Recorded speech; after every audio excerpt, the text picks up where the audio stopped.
வெறும் வயிற்றோடு ஆண்களை வெளியில் அனுப்பாதீர்கள் தினமும் அப்படிங்கிற தலைப்புல தான் இன்னைக்கு நாம பார்க்க போகின்றோம். இது உங்களுக்கு புதுமையாக இருக்கும். ஏனென்றால் நாம் யாரையும் உள்ள தலைவன் ஆண்கள் அவர்கள் வீட்டில் இருந்தால்தான் அந்த வீட்டிற்கே தனி சிறப்பானதாகும். அவர்கள் இல்லை என்றால் நம் வீடு இல்லை என்று அனைவருக்கும் தெரியும். இருப்பினும் அவர்களை நாம் ஏன் வெறும் வயிற்றோடு அனுப்ப போகின்றோம் அப்படின்னு உங்களுக்கு ஒரு எண்ணம் தோன்றி இருக்கும்.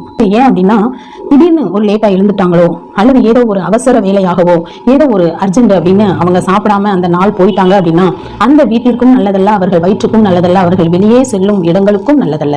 இதை நாம் நன்கு புரிந்து கொள்ள வேண்டும். ஒரு நாள் சாப்பிடாததுனால இவ்வளவு கஷ்டங்கள் இருக்கா அப்படின்னு நீங்க நினைச்சு பாத்தீங்கன்னா கண்டிப்பாக இருக்கு. ஆண்கள் காலையில் வீட்டை விட்டு வெளியில் கிளம்பும் பொழுது அவர்கள் வயிறு நிரம்ப இருக்க வேண்டும். அதாவது முழுவதுமாக சாப்பிட வேண்டும் என்ற அவசியம் கிடையாது.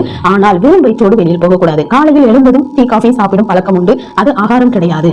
அதற்கு அடுத்தாற் போல் டிஃபன் ஏதோ ஒன்று அதனை அவர்கள் சாப்பிட்டு விட்டுத்தான் வெளியில் செல்ல வேண்டும். அது அவர்கள் போகின்ற அனைத்து நிகழ்வுகளுக்கும்